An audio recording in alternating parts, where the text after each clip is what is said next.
based on multiple sources inside the White House, that it has learned of the intention of the administration to have Alexander Vindman removed from his position on the National Security Council.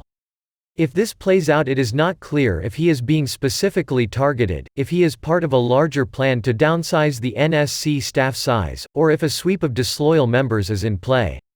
Whichever the case, his removal seems justified.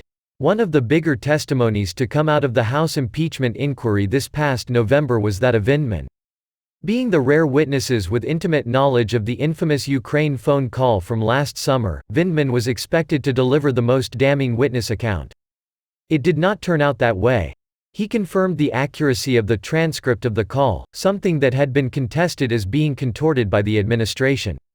But in the course of detailing the contents of the call, the most damning thing he could say was how he was personally concerned with some of the aspects of the discussion. He could not detail anything in particular that rose to the level of illegality.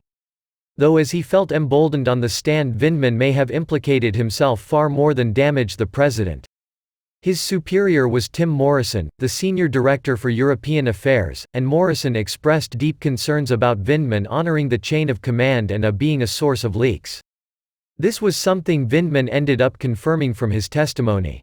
At one stage in his question and answer segment surrounding his concerns about the call, Vindman mentioned his efforts to discuss the matter with others. He did not involve Morrison, his superior, and at one point mentioned that he discussed the details with an individual in the intelligence community. This admission carried significant import. The first matter was that presidential calls with world leaders are classified information, and his discussing the details outside his White House scope was an ethical breach. The other matter is that Vindman had testified that he does not know the identity of the whistleblower.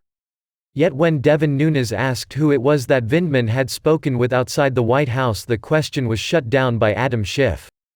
"We need to protect the whistleblower," said Schiff at this time.